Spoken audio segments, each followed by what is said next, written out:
Diwata kinukontra ng mga bashers. Magtagumpay kaya ang kanyang Diwata Paris Overload? Ay nako, sabi nga ng mga fans ni Diwata na hindi nila iiwan at bibitawan ang kanilang iniidolo. Ang sikat ngayon sa lahat ng social media platform na si Diwata.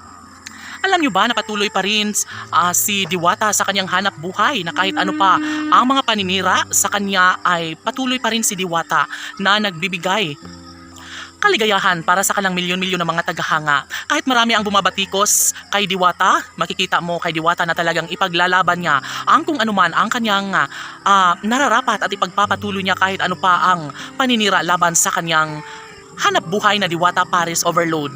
Alam nyo ba na marami ang mga celebrities na pumupunta sa kanyang pwesto, sa kanyang Paris Overload at sadyang namang kinagigiliwan ng taong bayan si Diwata. Marami ang nagsasabi kung ano ba ang meron sa isang Diwata kung bakit ay patok na patok siya ngayon sa lahat ng social media platforms at patuloy na dinidumog ang kanyang Diwata Paris Overload. Marami ang naninira, sabi nga nila na hindi umano masarap ang mga pagkain, lalong-lalo na ang Chicken Joy na ipinagmamalaki ni Diwata. Hindi ba't ito lang naman ang kagustuhan ni Diwata na kung ayaw natangkilikin at kung ayaw nila kay Diwata ay mararapat lamang umano na talikuran na lang, wag nang siraan pa dahil pinangalandakan na ni Diwata na sadyang hindi talaga siya magpapaapekto sa kung anuman ang mga paninira laban sa kanya at sa kanyang hanap buhay na siya namang dinudubog ngayon ng taong bayan. Panigurado umano na hindi kailanman magbabago ang kung anuman ang pag-uugali meron ng isang Diwata dahil sadyang namang mananatili lamang umano ang Diwata bilang simpleng mamamayan, kaya hindi talaga mapapataob ng mga bashers ang isang Diwata dahil nga sadyang mas gusto ng taong bayan na patuloy lamang si Diwata sa kung anuman ang kanyang narating ngayon.